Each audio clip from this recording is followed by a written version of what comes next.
I'm just making short passes. You have to do this in a few coats. You can't cover the whole spoon in one shot, otherwise it'll just get soaking and it'll work against you. So we're just laying like a base coat. Try to get around the sides too.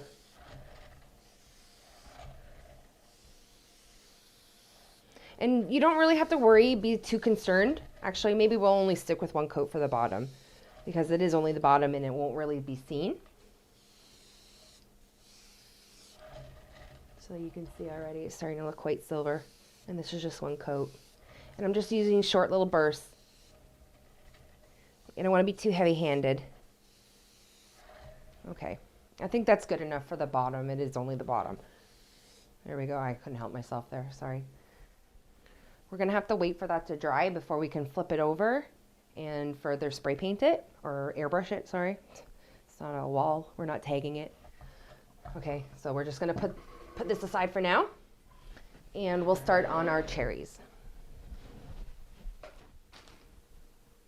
So I have a red fondant here. It's a very stiff brand. You can see it's quite hard and firm. So for what it's doing, it doesn't have to be incredibly hard. Like, you don't need to use gum paste for this. We're just going to make 2 cherries. I've already got a couple made up, so I'm just going to demonstrate one for the camera.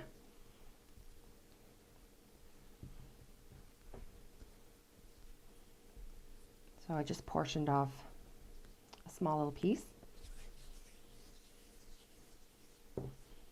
A little larger than like a real cherry, I suppose. But I'm sure there are pretty big cherries out there too. So we're going to start with a ball. And then with our pointer finger, we're just going to make a rocking motion and create like a kidney bean shape or muted heart. I have a cell stick here. I'm going to use the pointy end of my cell stick, gripping the cherry between my thumb and my pointer finger on either side of the humps. I'm going to push down in the very center, creating a little well. I don't know, and I don't know if you noticed, but as I push down, it kind of like emphasizes these 2 little humps further. So pop that in a palette tray. I've got one here. This palette tray will help to maintain the round shape to the bottom of your cherry, even though it's not going to be seen, but still. So place that aside, and I'll show you how to create the stem.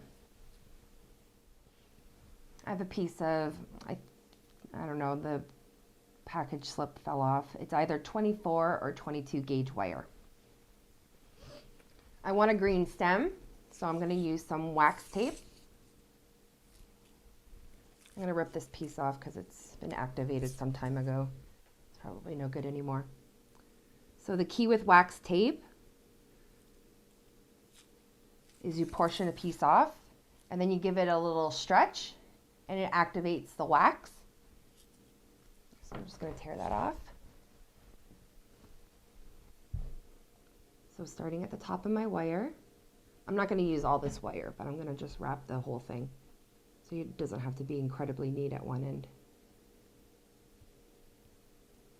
So you pinch it and twist, and then that'll start to like set the wax. So smoothing with your left hand and pulling and twisting with your right hand. You just start to coat the wire with the wax tape. So I'm just feeding it through my fingers as I twist it, and it's securing the wax tape. Oh, I almost got so close. So close. Oh well. Grab some wire snips. I'm just gonna cut, I don't even know, like 4 inches, I guess. I don't know. I don't have a ruler in hand. So I have a pair of bracelet pliers. Bracelet pliers are rounded. They have like little rounded ends. So what I do is I grip the end of the wire, the very tip, and then I twist it around. You don't have to do this. I like to do it. It's even hard to see, but it creates small little loop at the end of the wire. It kind of keeps you safe so you don't poke your hand on the wire, and it adds a little bit of whimsical flair, which I'm known for.